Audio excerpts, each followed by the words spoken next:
Right breaking news అయితే చూస్తున్నాం. కొమురం భీం ఆసిఫాబాద్ జిల్లా గురుకుల వసతి గృహంలో ఫుడ్ పాయిజన్ ఘటన చోటు చేసుకుంది. రెబ్బెన మండల కేంద్రంలోని ప్రభుత్వ సాంఘిక సంక్షేమ గురుకుల వసతి గృహంలో 10వ తరగతి చదువుతున్న 3 విద్యార్థులు అస్వస్థతకు గురయ్యారు. దీంతో వారిని బెల్లంపల్లి ప్రభుత్వ ఆసుపత్రికి తరలించి చికిత్స అందిస్తున్నారు.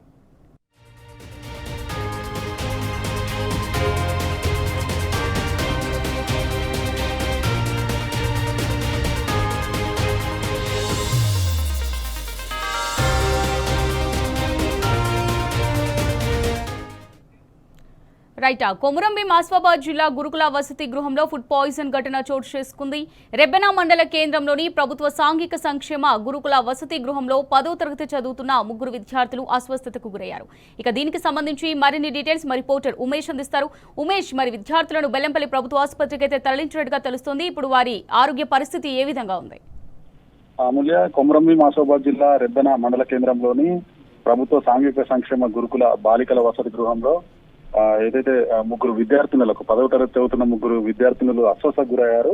ఇది ఏదైతే భోజనం తిన్న తర్వాత ఒక్కసారిగా కడుపు నొప్పి, విపరీతంగా కడుపు నొప్పి, వాంతులు చేసుకోవడంతో ఉటావుటిన 3 విద్యార్థినులను స్థానికంగా ఉన్నటువంటి రెబ్బెన ఏదైతే పిఎస్సికి తరలించారు. అక్కడ ప్రాథమిక చికిత్స అందించిన అనంతరం అక్కడ నుంచి బెల్లంపల్లి ఏరియా ఆసుపత్రికి తరలించారు. అయితే ఏదైతే ఫుడ్ పాయిజన్ కు సంబంధించే విద్యార్థినులు అస్వస్థకు గురైనట్లుగా తెలుస్తోంది. అయితే ప్రస్తుతం వాళ్లకు బెల్లంపల్లి ఏరియా ఆసుపత్రిలో చికిత్స అందిస్తున్నారు. మొత్తంగా గత వారం కూడా మంచిర్యాల జిల్లా కేంద్రంలోని సాయికుంటలో గల ప్రభుత్వ గిరిజన బాలికల ఆశ్రమ పాఠశాలలో కూడా ఫుడ్ పాయిజన్ ఘటన ఏదైతే 3 విద్యార్థులు అస్వస్థకు గురయ్యారు ఫుడ్ పాయిజన్ ఘటనకు సంబంధించి.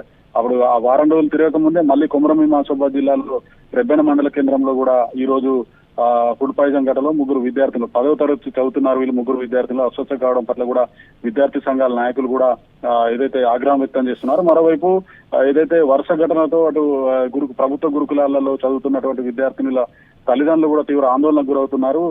నిత్యం కూడా ఏదో ఒక చోట ప్రభుత్వ గురుకులాల్లో ఫుడ్ పాయిజన్ ఘటనలు, కలుషిత ఆహారం తినడం వల్ల విద్యార్థినులు అస్వస్థకు గురి కావడం, దాంతో మరోవైపు జ్వరాలతోటి కూడా బాధపడుతుండడం పట్ల కూడా విద్యార్థినుల తల్లిదండ్రులు కూడా తీవ్ర ఆందోళన వ్యక్తం చేస్తున్నారు. వెంటనే ఏదైతే ప్రభుత్వ గురుకులాలకు సంబంధించి మానిటరింగ్ ఏదైతే ఉన్నతాధికారుల పర్యవేక్షణ లోపంతో తరచూ ఈ ఘటనలు చోటు చేసుకుంటున్నాయంటూ కూడా విద్యార్థి సంఘాల నాయకులతో పాటు విద్యార్థినుల తల్లిదండ్రులు కూడా ఆగ్రహం వ్యక్తున్నారు. వైపు ఏదైతే కలెక్టర్ చైర్మన్ గా కమిటీ కూడా ప్రభుత్వం ఏదైతే గతంలోనే కలెక్టర్లకు అధికారాలు అప్పయినా కూడా ఎక్కడ కూడా ఉన్నతాధికారుల పర్యవేక్షణ గురుకులాల్లో లేకపోవడం పట్ల కూడా ఈ ఘటనలు చోటు చేసుకున్నాయి. వరుసగా వారం రోజులలో మంచిర్యాల జిల్లా కేంద్రంతో పాటు ఈ రోజు రెబ్బెన మండల కేంద్రంలో కూడా ప్రభుత్వ గురుకుల బాలికల పాఠశాలలో కూడా గురుకులంలో ఫుడ్ పాయిజన్ ఘటన సంబంధించి 3 విద్యార్థినులు అస్వస్థకు గురి కావడం పట్ల కూడా ఆందోళన వ్యక్తమవుతోంది. అమూల్య, రైట్ ఉమేష్, అంటే ఇంతకుముందు మీరు చెప్పినట్టే ఒక వారంలోనే 2 గురుకుల సెంటర్లలో ఈ విధమైనటువంటి పాయిజన్ కేసులు వెలుగులోకి వచ్చాయి. అలాగే ఇదివరకు చూసినా సరే గురుకుల వసతి గృహంలో ఇలా ఫుడ్ పాయిజన్ అవ్వడం, విద్యార్థులు అస్వస్థతకు గురవడం చూస్తూనే ఉన్నాము. అయినప్పటికీ మరి దీనిపై ఎలాంటి చర్యలు తీసుకోకపోవడాన్ని ఏ విధంగా చూడొచ్చు అంటారు? ప్రధానంగా ఏదైతే గురుకుల పాఠశాలలో ఉన్నతాధికారుల పర్యవేక్షణ లోపం కారణంగానే తరచుగా ఈ ఘటనలు పునరావృతం అవుతున్నాయంటూ కూడా విద్యార్థి సంఘాల నాయకులు ప్రధానంగా ఆరోపిస్తున్నారు. మరోవైపు కొమురం భీం ఆసిఫాబాద్ జిల్లా సంబంధించి గత ఏడాది కూడా ఏదైతే ఫుడ్ పాయిజన్ ఘటనలో వాంకిడి మండలం డబ్బా గ్రామానికి చెందిన విద్యార్థిని కూడా మృతి చెందింది నిమ్స్ ఆసుపత్రిలో చికిత్స పొందుతూ. అప్పుడు ఘటనకు సంబంధించి దాదాపు 32 మందికి పైగా విద్యార్థినులు ఆ ఘటనకు సంబంధించి అస్వస్థకు గురయ్యారు. అందులో ఏదైతే 3 పరిస్థితి తీవ్రంగా ఉండడంతో వారిని నిమ్స్ ఆసుపత్రికి తరలించారు. అక్కడ చికిత్స పొందుతూ శైలజ అనే విద్యార్థిని 9వ తరగతి విద్యార్థిని మృతి చెందింది. ఈ ఘటన అప్పట్లోనే రాష్ట్రంలో సంచలనం అయిపోయింది. ప్రధానంగా ఈ ఘటనకు సంబంధించి మళ్ళీ కూడా ఎలాంటి పునరావృతం కాకుండా గట్టి చర్యలు తీసుకోవాల్సిన అధికారులు కూడా నిమ్మకు నీరెత్తినట్టుగా వ్యవహరిస్తున్నారంటూ విద్యార్థి సంఘాల నాయకులు తల్లిదండ్రులు కూడా ఆరోపిస్తున్నారు. పర్యవేక్షణ లోపంతో తరచుగా ఈ ఘటనలు జరుగుతున్నాయంటూ కూడా వారు డిమాండ్ చేస్తున్నారు. ఒక వారం రోజుల్లోనే 2 ఘటనలు కూడా జరిగాయి. మంచిర్యాల జిల్లా కేంద్రంతో పాటు జిల్లా కేంద్రంలోని ప్రభుత్వ సాంఘిక సంక్షేమ బాలికల వసతి గృహంతో పాటు ఈ రోజు రెబ్బెన మండల కేంద్రంలోని సోషల్ వెల్ఫేర్ బాలికల గురుకులంలో కూడా ఈ ఘటన చోటు చేసుకోవడం పట్ల కూడా ఆందోళన వ్యక్తమవుతుంది. మరోవైపు తల్లిదండ్రులతో పాటు విద్యార్థుల సంఘాల నాయకులు ప్రధానంగా ఒకటే డిమాండ్ చేస్తా ఉన్నారు.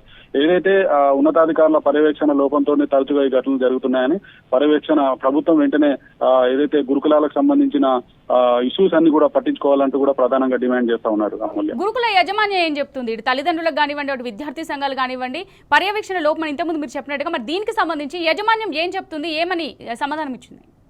వాళ్ళంతా కూడా అంటే ప్రధానంగా గురుకులాల్లో ఏదైతే కుళ్ళిపోయిన కూరగాయలు పెట్టడం, అలాగే ఏదైతే పాడైపోయిన ఏదైతే ఆహార పదార్థాలు విద్యార్థులకు ఇవ్వడం వల్ల ప్రధానంగా విద్యార్థులు అస్వస్థకు గురవుతున్నారనే ఆరోపణలు ప్రధానంగా ఉన్నాయి. దానిలో పర్యవేక్షణ లేకపోవడం పట్లనే ప్రధానంగా ఈ ఘటన జరుగుతున్నాయి. ఏదైతే ఘటన జరిగినప్పుడు ఆ 3-4 రోజులు హడావుడి చేసి మేము అప్రమత్తంగానే ఉన్నాం, మేము జాగ్రత్తగానే ఉన్నామని ఏదైతే గురుకులాలకు సంబంధించిన వార్డెన్ తో పాటు టీచర్లు కూడా చెప్తున్నప్పటికీ కూడా మళ్ళీ 4-5 రోజుల తర్వాత అధికారులు ఏదైతే మళ్ళీ మామూలుగానే ఉంటుందన్న ఆరోపణలు కూడా ఉన్నాయి.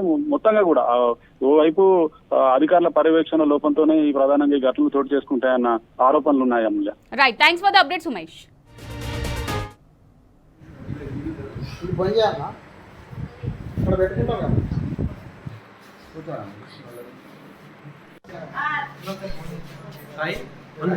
ఎవరికన్నా